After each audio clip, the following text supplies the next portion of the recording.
The broadcast is now starting. All attendees are in listen-only mode. Hello and good afternoon, ladies and gentlemen. Welcome to our second webinar in our series entitled Transitioning to the New Apprenticeship Standards. We're delighted how popular the webinar series has been, and we thank you for joining us today. Since our last webinar, we've changed our software and we hope that this will give you a better experience today. So before I introduce our speaker, Bill Twigg, I'd just like to explain a few things about this webinar platform to allow you to get the most out of the experience today. So firstly, all viewers will be in listen-only mode. But to engage with the webinar, please use the on-screen panel, which should be on the right of your screen. By using the tabs on this panel, you can adjust your audio settings and choose to see the webcam. But please note the webcam will only be switched on for the question and answer session towards the end of our webinar today. You can also use the question and chat tabs to engage with us. We do encourage you to send your questions in throughout today's webinar, and we'll do our best to answer all questions and queries at the end of the webinar. Any questions that we can't answer will be included in a FAQ document, which will be circulated to you all before the end of this week. So if you do have any burning questions, please do feel free to send them in. During today's webinar, we'll also be running a number of polls. So to record your response, please click on the on-screen voting button when asked to do so. These are a really great way of us determining the knowledge and understanding amongst participants. After the webinar, we'll be providing a recording of the webinar, a copy of the slides and a fact sheet to address any unanswered questions, and that will be sent out before the end of the week. So without further ado, I'd like to hand over to our Senior Apprenticeships Manager, Bill Twigg.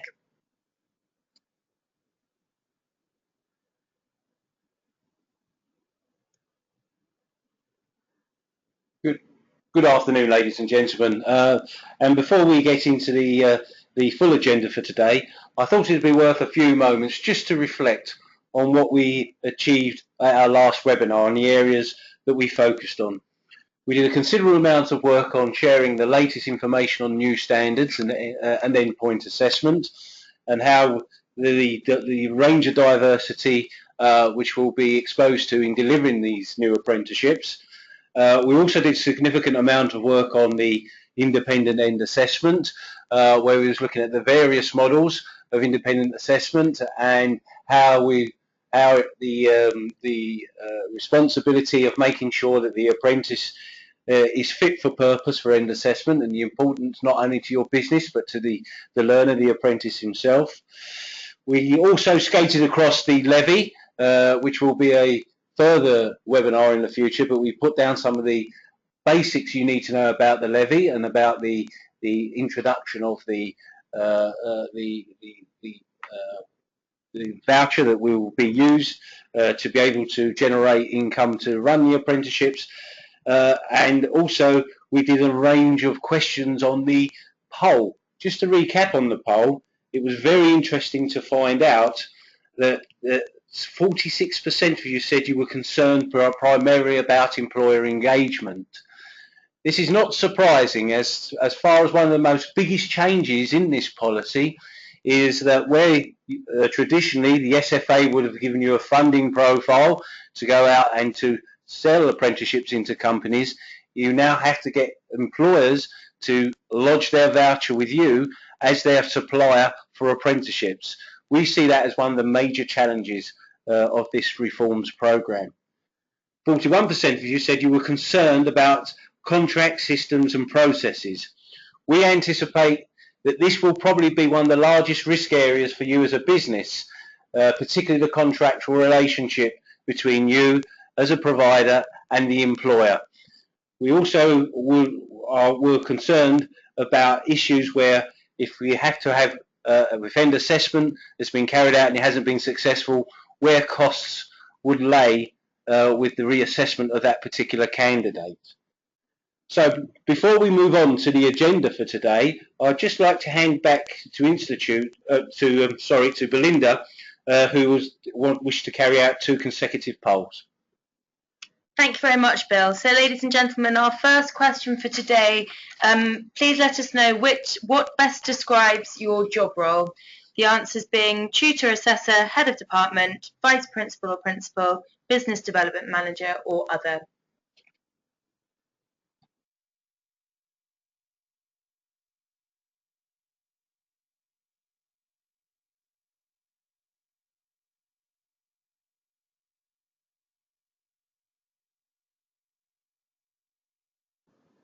Thank you very much, ladies and gentlemen. And moving on swiftly to our second poll of the day, before we begin, it would be great to get a level of understanding that you have about how you are going to transition to the new apprenticeship standards. Very good, good, poor, or very poor.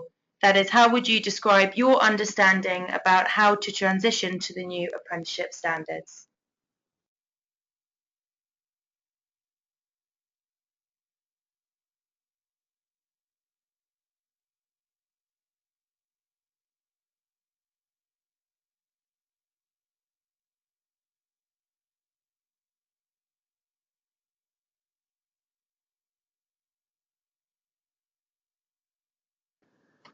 Once again, thank you very much. I hope that our time today will be well spent and we will be able to move some of those pause into certainly a better level of understanding. So thank you for that.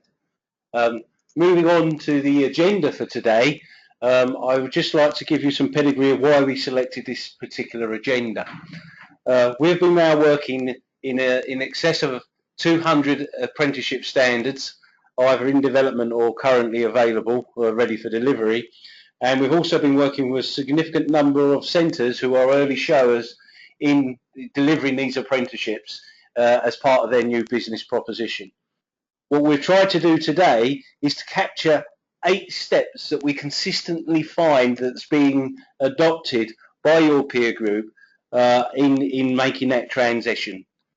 We've certainly seen some really good practices and we've seen some opportunities and some challenges in trying to change the delivery service of these providers.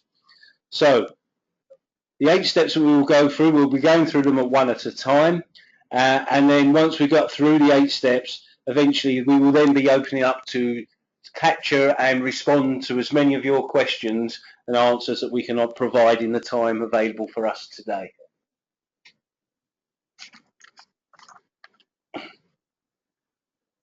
So step 1 basically is an opportunity for you to revisit basically where you are today. So whether you are worried about the policy changes and what new apprenticeships would look like in your business, or whether you are actually entering into areas of apprenticeships you haven't been before, step 1 is certainly an area where you would potentially have different levels of experience as providers. So I think what you would need to do is, in revisiting your current interest, I think you would be looking to have to engage with third parties, particularly the local enterprise partnerships, which are playing a much bigger figure in local skills development, including local skills funding as well. There are other areas where people have actually we've experienced engagement from other providers. There were some industrial partnerships, very much sector-led, where they've actually used those as a sign of indication of demands. So there are still some sector skills councils that do some interesting labour market intelligence, both on skills gaps and shortages, both on a national and a regional perspective. And some of our colleagues have actually been fortunate enough to actually engage directly with Trailblazer groups, getting their vision for the particular occupation area which they're going to deliver the new standards.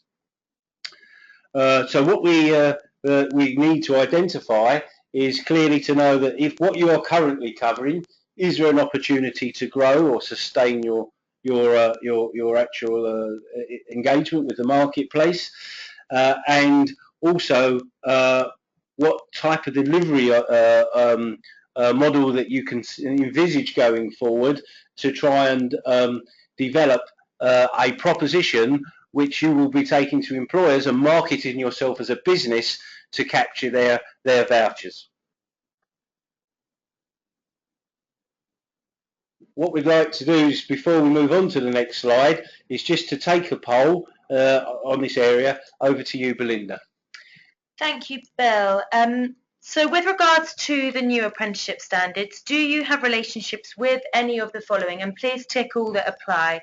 Local enterprise partnerships or industrial partnerships, sector skills councils, Trailblazer groups, the Department of Business Innovation and Skills, or none of the above.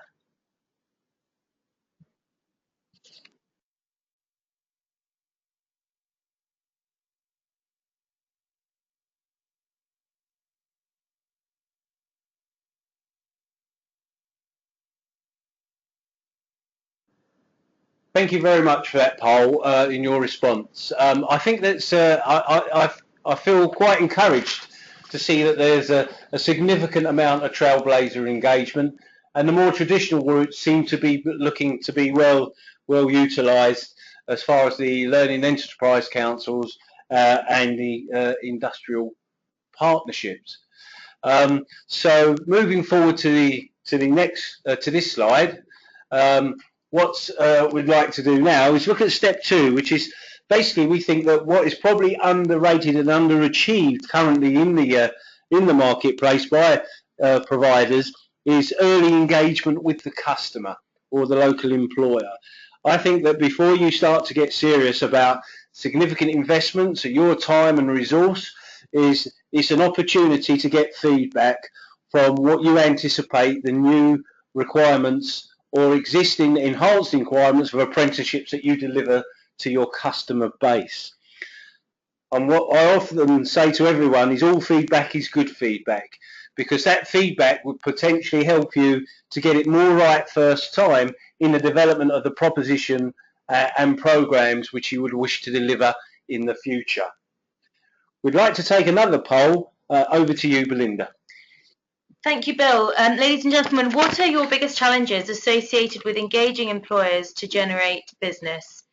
Having a sufficiently wide enough network of employers, making my proposition attractive to employers, having the ability to deliver the range of subjects and levels, or employers centralising their spending with a national provider.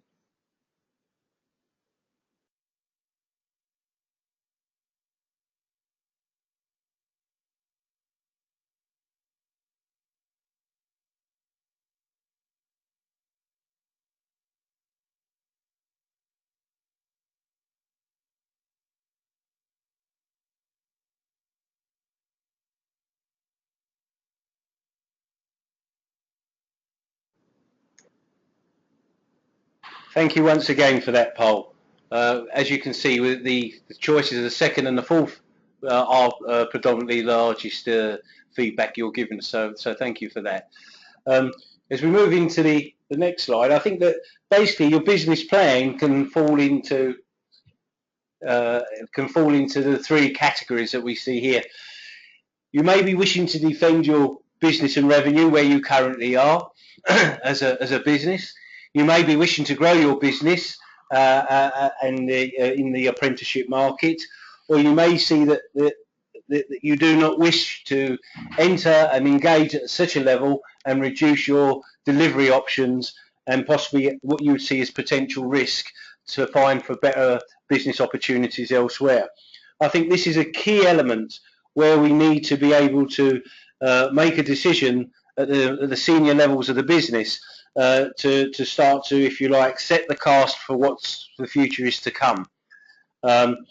If we look at step 3, moving on to the next slide, we thought it would be worth an area where people ponder is what type of apprenticeship should we be offering, because clearly with the government's reform and their if you like, their slippage in policy, the deadline of 2017 is no more. The SASE apprenticeship frameworks will live with us for a lot longer, and we can see that they may be residue of these type of apprenticeships as late as 2020, the lifetime of this Parliament. So one of the things that we witness across a whole range of different providers is where they started to look at what was the value of the current SASE frameworks in two concepts, basically. One, if they're going to enter a new marketplace, and the second is they're currently delivering a SASE framework, how much legs is left in that SASE framework with the policy change which is coming. So if we just look down the new to the sector, I think there are a couple of risks that we need to think about if we want to launch a new part of the business based on the SASE apprenticeship frameworks. One is you may not have an option. You may wish to be entering into a new occupation area and there just isn't a standard to deal with that particular occupation, because currently they are still thin on the ground and they do not cover the range of occupations that the current SASE frameworks do. And then the other one is if you invest a lot of money in SASE frameworks and there is a significant difference between an option of a new standard, then it could quite easily be short-lived. And you will find yourself migrating to a new standard and basically wasting some of your initial investment, which could have been probably better spent on entering the new standard much earlier in the process. If you deliver an apprenticeship, a current apprenticeship, and you already have a significant investment in that particular process, then basically I guess there's a risk that you could end up driving that SASE apprenticeship off the edge of the cliff until it's not funded anymore, and you end up with a gap in the market because you've not got ready and not timely transferred your approach to the new apprenticeship standards. That's the major risk, I think, with the current SASE frameworks. But once again, there's two levels of risk really. One which is low, where there isn't currently a standard available or one in development. But the second one is where a standard has been established and ready for delivery, and potentially the longer that it's on the funding mechanism and its large number is available for registration of apprentices, then these are particularly at higher risk that they will be withdrawn by the SFA as far as funding is concerned. We also took some best practice looking at how can we look at the overall business of apprenticeship business within your organisations. And we've distilled from several experiences with different providers. We've established a sort of a mapping tool, which is basically looking at the whole range of occupations that people work in, as far as apprenticeships are concerned, what their current value is to the business, and this is Bill Twigg training, what we're talking about here, a totally artificial business, and then what are the opportunities within this matrix to move to the new apprenticeship standard. So if I take you across a line in here, across a few lines, if we look at the top of the table where we're looking at retail, certificate in retail knowledge, certificate in and the retail level 3, and the 3 SASE pathways, which is a sales professional, retail management, and visual merchandising. What you can see is basically out of those 3, there's only one of those pathways that's currently available to be transposed into the new apprenticeship standard. So you could be running an old SASE framework. You could end up in a scenario where that particular pathway is being turned off for funding, and you need to transpose into that particular new approach for the apprenticeship standard, for the organisation. I think this is a very useful tool in trying to build a picture about where your risks and opportunities are, and where to focus your potential future opportunity for investment. The limitations are clearly down to where standards are in development and where you find the information you keep up to date.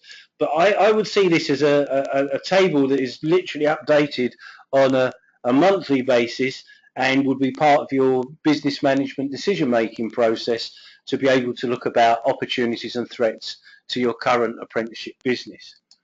I'd like to ask Belinda now to take poll 6. Thank you, Bill. So we'd like to know, please, when do you envisage your college or centre will begin to make strategic decisions and implement change management with regards to moving to the new apprenticeship standards? The answers being we've already started, in the next 6 months, in 6 to 18 months, or I don't know.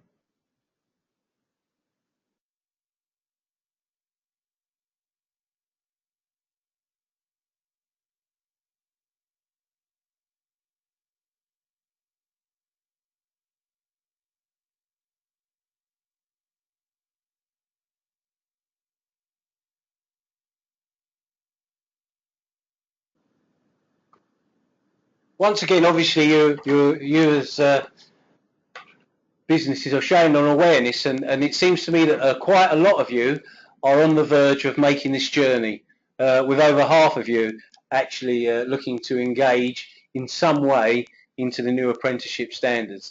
It's also quite interesting that there are a number of organisations, many which I may know of, which have already started on this particular journey. So it's interesting times for all. So if we now return to the slide, we're looking at the actual benefits that we may be able to promote about using the new apprenticeship standards. We think that the benefits are probably best described in two different stables. You as a business, and using them as the delivery and infrastructure of the delivery of the new apprenticeships, and for the employer, who may actually see more flexibility and focus on what they want out of an apprenticeship system. And the points that we've got on this slide are basically looking for you as a business, where there's possibly more funding made available. A good example would be, for instance, automotive vehicle, light vehicle technician, where currently the apprenticeship framework is somewhere in the region of 12,400. Going forward, the new cap for that particular apprenticeship is 27,000, though it is a profile apprenticeship through level 2 straight into level 3.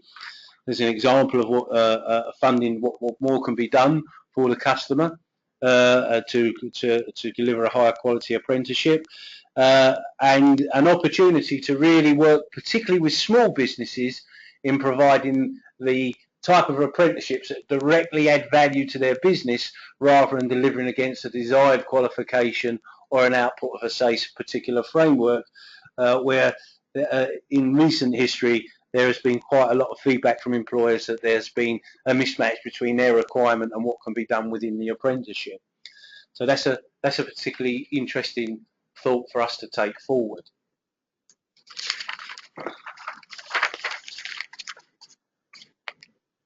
So if we look at the apprenticeship and in the design and what you're going to offer, I think there are two distinct things that we need to consider.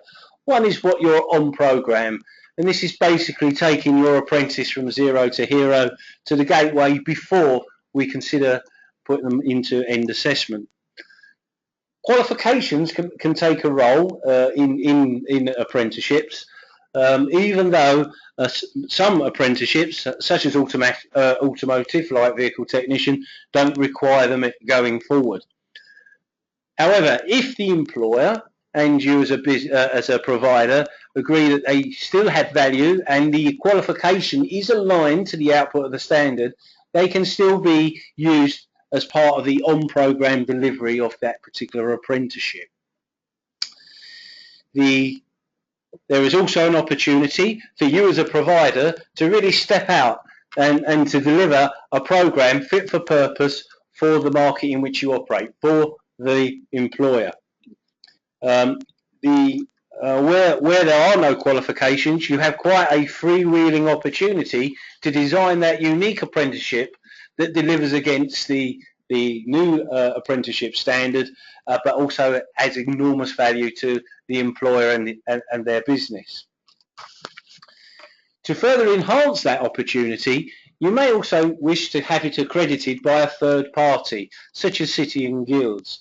We are looking into and investigating and doing pilot work in the area where providers have decided to localise and focus on their employers' requirements within their apprenticeship, that City and Guilds would has a mechanism and method to be able to endorse that programme and give it some additional national credibility for you as a college and the provider and the apprentice who achieves that particular occupation.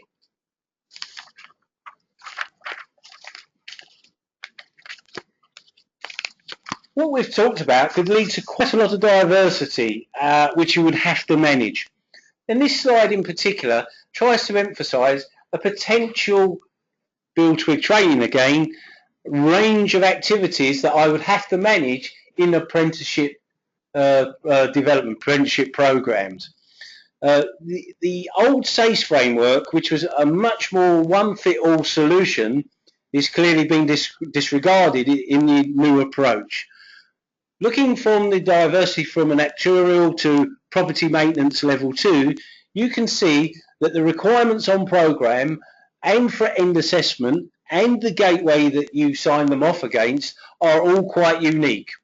So you would have to, as a provider, be able to provide the diversity to deliver against each of these particular occupational areas.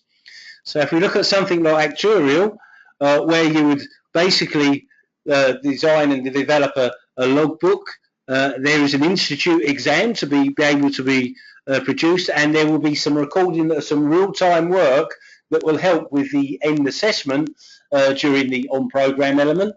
There's a big decision to be made by the employer and the provider that he's ready, and then the endpoint assessment would end up having an independent person visit that apprentice and go through a structured end assessment through structured national instruments, assessment instruments, based on reviewing a summative showcase based on the real work project, and also a professional interview to allocate whether their ability to actually master that particular occupation.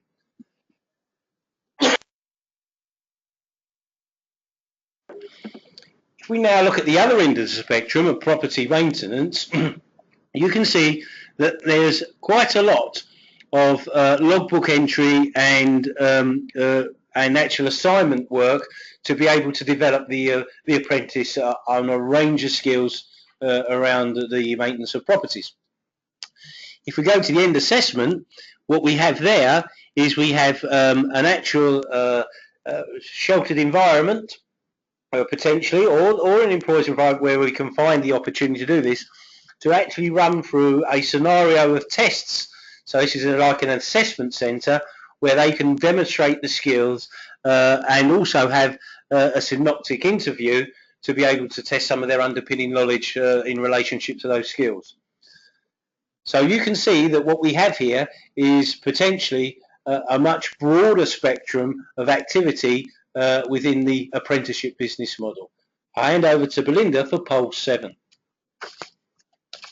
Thank you, Bill. We'd like to know, when do you expect to be ready to deliver new apprenticeship standards? So that's deliver new apprenticeship standards. The answers being, we already deliver some of the new apprenticeship standards, or we'll be ready to deliver in the next 6 months, in the next 6 to 18 months, not until funding for SASE apprenticeship frameworks is switched off, or we will not deliver any new apprenticeship standards.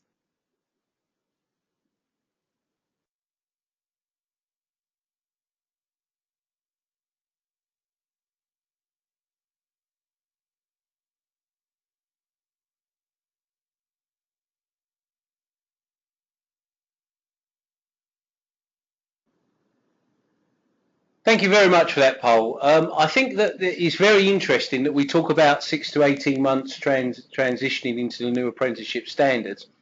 My only anxiety are those people that are more out towards the 18 months in that period in your thinking, is you really need to make sure that though the end assessment may not come in until 12 months after any apprenticeship starts, because there's a minimum of on training for 12 months, I think we need to consider that if they do change the apprenticeships and they withdraw SASE frameworks, it's really important you're up to date with what standards are available and are they at risk as far as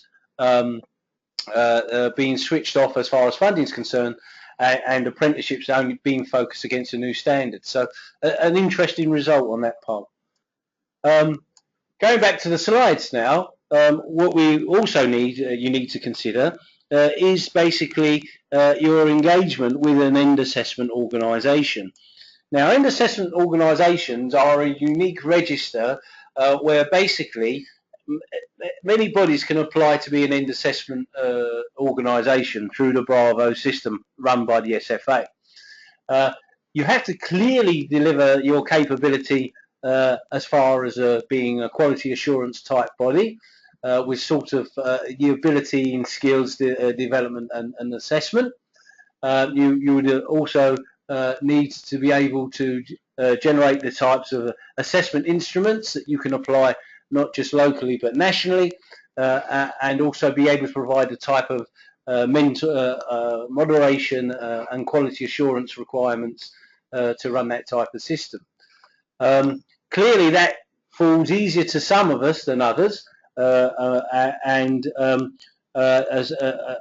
that particular process City and Guilds is engaged with, and we are currently registered to deliver several new occupational standards for the new apprenticeships. We have put a link on there so you can go straight to the web page and investigate who is available to deliver what apprenticeship standards currently, but as to yet we don't anticipate, we do not believe that any end assessment has actually taken place because nobody's actually been through the system to date. We also believe that the more bigger challenge going forward is getting ready for on-program delivery against the end assessment. If we go to the next slide, what we at City and Guilds are doing is working very much in partnership, and we've already had several conversations across a range of different occupations with people that are interested in delivering end assessment as working in partnership. We see that City and Guilds would be interested in organisational relationships as far as resourcing technical events as technical resources to deliver the endpoint assessment. We're also interested in technical skills that may lay either within providers or within employers, how to engage with those. And on an organisational level, we would easily see an opportunity to work in partnership at a business level to be able to reinvest some of the income from end assessment back into the provider network. We also are looking for individual relationships who have technical skills and may wish to support us in delivering the apprenticeships going forward as a City and Guilds end assessment assessor. We hope that this will be an opportunity. If people are interested, we'd really like to hear from you.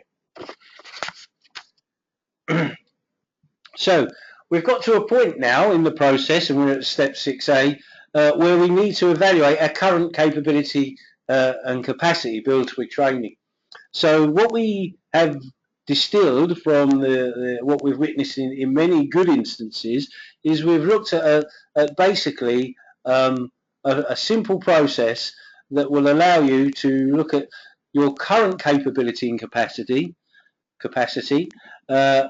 changes that you will need to consider in current working practices to be effective with the new standards, what the resource implications are, both physical and people, and potentially no change can't be done without money, or what the investment implications are to be able to do that. We also believe that we need a continuous process of improvement, so we suggest that you could take as a high level model this process, and through review and going around a couple of cohorts of apprenticeships, you'll be able to hone your capability and capacity to deliver that particular occupation. Going forward, and City and Guilds as a charity, we're going to do a lot more work in this area, and we're already starting to look at potential support in this cycle that we would be wishing to offer providers going forward on a consultative level. Please, in the near future, we'll be making future announcements about how we will be able to support this process.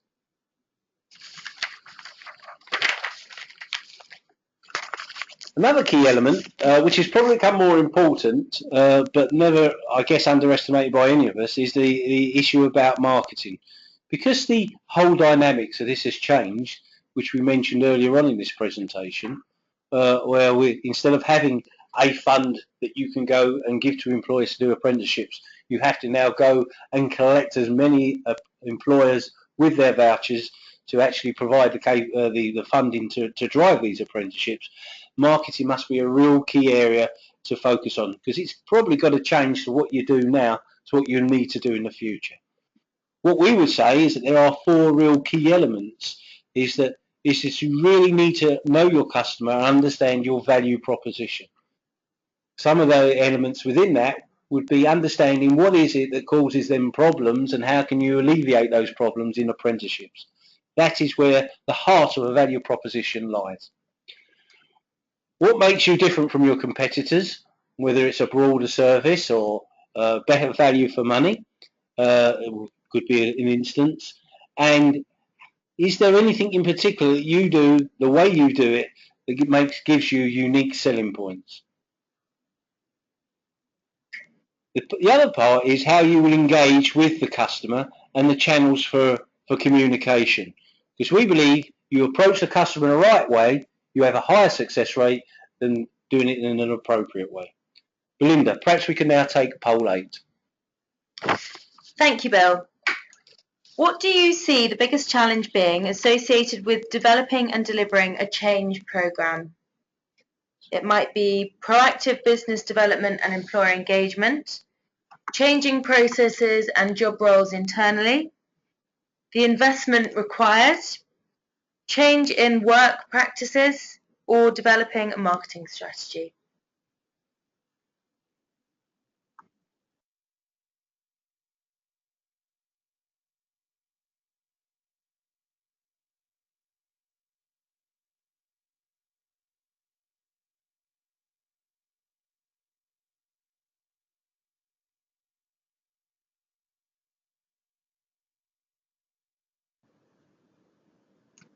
Thank you for that poll.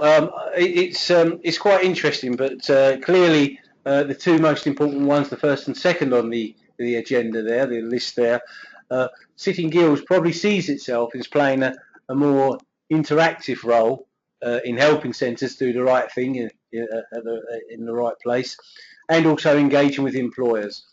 So once again, some of the supporting products and services that we'll be looking at in the future would clearly be in this area of support going forward. Going back to the slides, the step 7 is that we need to clearly understand and consider pricing and affordability. We believe that basically with the new funding rules and with people that don't pay levy that potentially could still, or any of the employers could challenge the cost of an apprenticeship in the policy methodology, we think that it's really important you clearly understand the cost of your apprenticeship and the service that you're going to provide. So clear understanding about overheads, content, program content, end assessment costs, and economies of scale, what you can deliver for batches of apprentices on program rather than individual one-off, need to be really considered, really seriously considered. One thing that I thought really that it alludes to is that if you could think of booking a flight on EasyJet, sometimes you can sit in the seat and beside you the person's travelling at £10 less than what you are flying to Paris. And I think that this could be the type of operating environment that we could see where you have a cohort of apprentices being delivered in a particular occupational area, and there may be a variable cost base or income base which you would have to obviously manage against a fixed cost base for that apprenticeship program. So that's where you're probably going to have to build some flexibility. we've finally come to the step 8, and thank you very much for your patience so far. But basically, I think that this is probably one of the newest areas and biggest risks to the business, and it's the actual contractual relationships and systems that you need to basically reduce risk in the business, in the apprenticeship business. I think this is a new type of risk that we've not really been exposed to in recent time, in the recent past. And I just do think that what we're going to have to do is to understand that, that doing the work with the right type of employers has probably going to become more important now than ever, because clearly employers have a much bigger role in decision making in the apprenticeship, not just where they place their voucher, but the signing off of an apprentice ready for end assessment. And there's also the issue about what happens if an apprentice leaves early, and your contractual relationship with that employer, and areas where you might have to consider where if a business goes bust and you end up with an apprenticeship exposure of a number of apprenticeships. There's quite a lot to think about in this particular area. So what I'd like to do now is to hand back to Belinda and look at poll 9. Thank you, Bill. So in relation to the move from SASE apprenticeships to the new apprenticeship standards, what service would be most beneficial to your centre?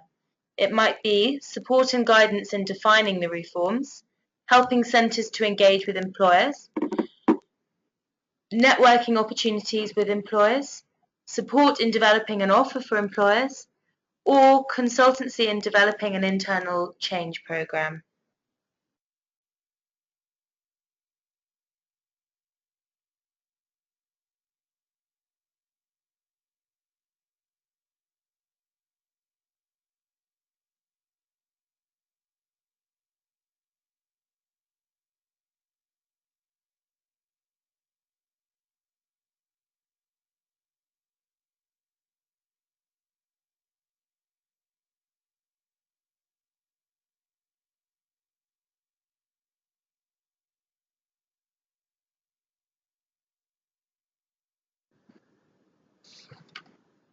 Thank you very much for that poll. This is one of our crucial polls for the event today.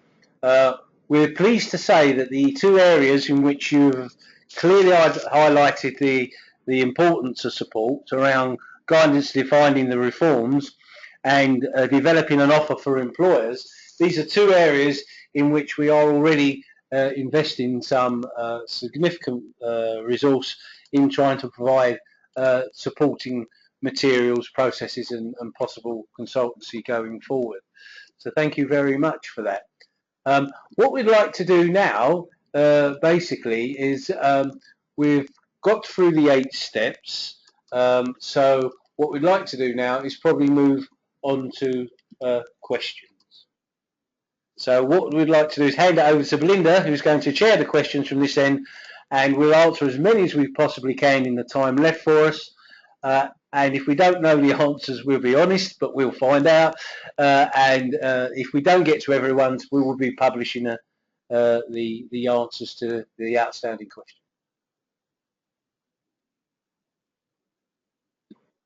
Hello. Thank you, Bill. Okay, so our first question. As a private provider, how will the existing qualifications be affected in delivery if we do not decide to take the Trailblazer route? Currently, I mean, basically, you'll be able to carry on with the SASE frameworks and as long as they are funded and recognised by the SFA.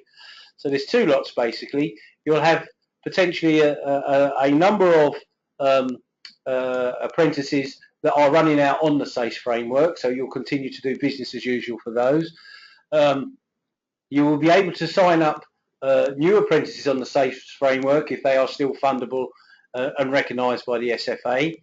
But once again, I'll just point out the risk that if there is a standard available for a particular pathway, and it's an important pathway in that particular SASE framework, then you do run the risk where the SFA may wish, and the employer group wish to change to deliver that particular occupation with the new standards. You could be exposed to basically switch off of funding at relatively short notice. Okay, thank you, Bill. A few questions have come in about end assessment, so I'll deal with those ones, group them all together. The first one being, how are we going to set up end assessment if we can no longer do our own? The process is basically that a number of organisations have been established to actually deliver end assessment. These have had to go through an appropriate process of checks and balances, and they are entered onto the register. It is then those individual assessment organisations' responsibility to set up the appropriate networks and to ensure that there is no conflict of interest as far as the apprenticeship policy is concerned in delivering end assessment. So for instance, City and Guilds, who will be entering into end assessment in automotive, as vehicle technician, I use this quite regularly because it's easy to visualise.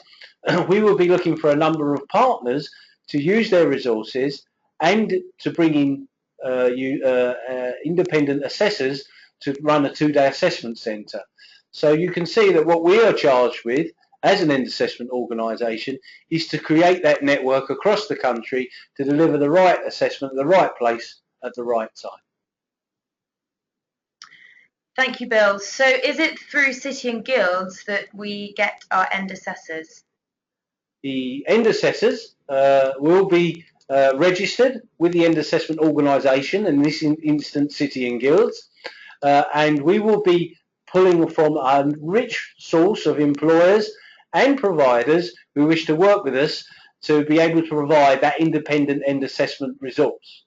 That independent end assessment resource will be obviously managed in a way that we have no conflict of interest once again, so that we will not end up with any end assessor being engaged with people that have been trained or they've been training or developing on the apprenticeship programs.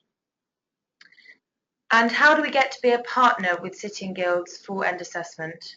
We're interested to take interest, and there is an actual email address in this presentation where you can send interest, and there's also an opportunity on our website to actually connect to us and raise your interest as far as being engaged with City and Guilds as an end assessment centre. Thank you, Bill. And how can you apply to become an end assessment centre? You can apply to become an end assessment centre by registering on the Bravo system, which is part of the SFA tendering system online. And basically, there is a pro forma and a guidance document available to be able to run you through the process to make an application. Once you make an application, the application sits in 2 parts. One is to show that you are an organisation that's basically robust and won't go out of business. Your credentials to be able to deliver this type of service, quality assurance type service, and to be able to make end assessment decisions. And then thirdly, you would have to register independently for each standard which you wish to deliver. So basically the first part is done once, but every time a standard becomes available, then you would have to make an independent application to be licensed to deliver that end assessment. Thank you, Bill. And we just had a delegate wanting to clarify that you can only register as an assessment organisation if there is a Trailblazer standard available. Is that correct? That is correct. There's 2 levels of availability. There is basically they come up as ready for delivery, and then you have to wait for them to appear on the register on the Bravo system that you can make an application for that particular standard. Unfortunately, from time to time, standards that are ready for delivery, assessment plans that are ready for delivery, there can be quite a considerable time before they appear on the Bravo, and you can make applications to be an end assessment centre for that particular occupation. Okay, thank you, Bill. And working within an organisation such as the NHS, would you see a conflict of interest if they were to end assess another trust? No, I think that potentially would have some validity, and I think that model could. I've seen variations on that model where in large organisations where that there has been a possibility of of running that type of process. So I think there are some some opportunities. I think the issue is the complexity and the responsibility you take on, because going forward you would have to be regulated in running this particular process, and organisations like the New Apprenticeship Institute and potentially Ofsted will probably have responsibilities in this particular area. The issue I would only suggest to you people is be careful what you wish for, because you just may get it, and in getting that there are a certain number of risks that you need to manage as an organisation. Okay, thank you, Bill. So another delegate has asked, how do I start a new apprenticeship standard? For example, dental, where the assessment plan is ready. How does a centre actually go about starting to deliver on that new apprenticeship standard? If the apprenticeship standard is ready for delivery, you will all recognise that there are available LARS codes to be able to deliver that. As far as the on-programme is concerned, the standard would clearly state what's required. I believe the dental practice, there may not be a qualification, but don't quote me on that one. But that would give you a much freewheeling process to be able to deliver a unique program for the employer. So you can get on with that once you can register them on the ILR, on the system. Some people use the PIC system, and there are other various systems. So you can actually start that particular apprenticeship. Matter of fact, if you look at some of the statistics that are available through the SFA reporting about apprenticeships that are people that are on apprenticeships currently, I think that you can actually see that there are a number of new standards and the number of apprentices already on new programs. There's starting to be a significant number, probably getting close to 1,000 now, that are actually on program. Thank you, Bill. And how much notice will centres get of SASE funding being withdrawn? It's an interesting one for me, because I believe that we should be asking for at least a year's.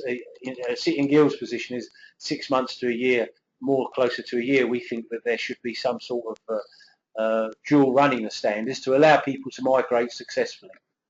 It's really in everybody's business that when the changes do happen, is that we do them in a constructive way. So, but I have no guarantee and no knowledge, and history tells me that sometimes we get surprised. Thank you, Bill. An interesting one here. Do you believe, so I guess this is from your point of view, that teaching qualifications will become mandatory?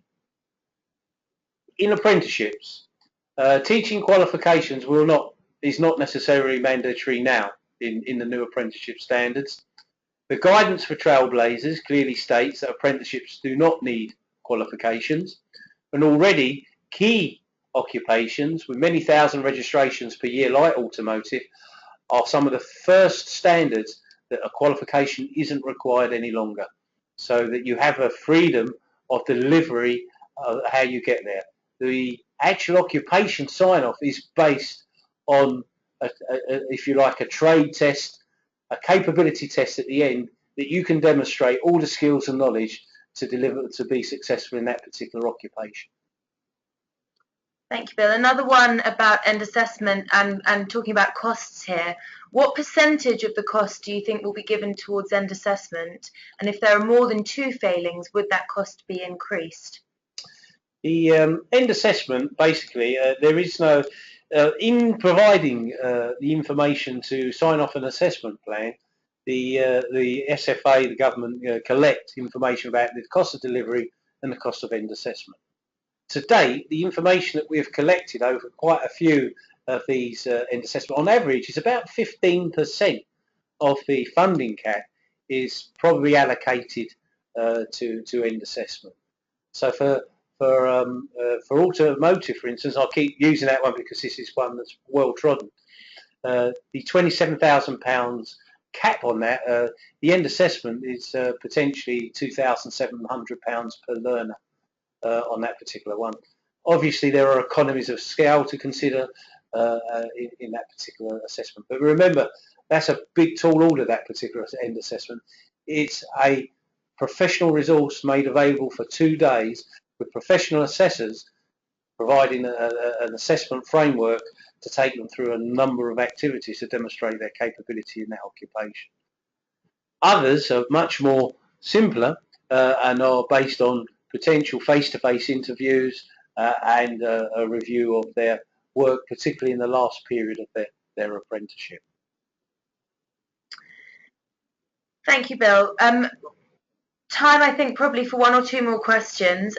What impact will new standards have on workplace learning and student loans? Interesting. Okay. I think student loans are quite interesting. Now they've been opened up from level 3, 19 plus. I think student loans will play a significant role in possibly getting young people into apprenticeships and making them more attractive to employers in the first place. So I think there is a role for student loans. Within the apprenticeship itself, the funding clearly can be spent for the on-programme element, and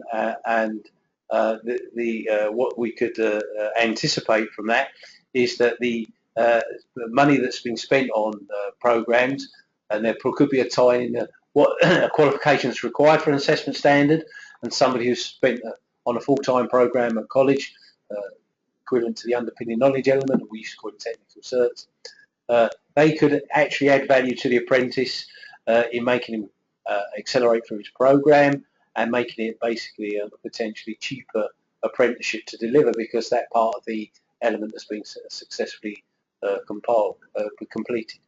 So I think that there are opportunities there to look at the whole range of things, everything from getting people from a destination, an occupation they want to get to, and how we can use things like loans, traineeships to actually lead to a job as an apprentice and ultimately a successful new occupation and career for that person.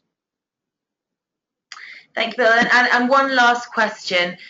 How can BIS or SFA switch off SASE frameworks when the standards that are specific do not naturally map across to new standards? There's an interesting one. I think you've got to look at the guidance that Trailblazers have been given, the latest December 2015 guidance. Part of the information they have to provide now when they develop a standard is what apprenticeship framework it relates to and what particular pathway. I think they're actually setting the stall now to be able to understand what areas of a framework they can switch off, and that I'm guessing that they're going to practice actually not particularly switching off a whole SASE framework, but perhaps a pathway within a framework. And I think that that's the way that they will augment from the current system into the new apprenticeship standards. So where do we go from here? What we'd like to do now, we change to our last slide for the event, is we'd like to encourage you to join us at our next webinar, which is on the 8th of March, where we'll be looking at the funding of new apprenticeships, a really interesting developing area, and we're hoping that between now and the 8th of March we'll be able to give you the most cutting edge information. Our speaker will be our residential funding manager expert, which is Bryony, and we look forward to that. Now, all that it remains for me is to thank you for your interest in today and hope you feel your time has been well spent with Sitting Guilds. Please remember, a copy of this and the first webinar will be available to play from the Sitting Guilds website if you wish to recap or share with others. All I can say now is goodbye for now. Thank you.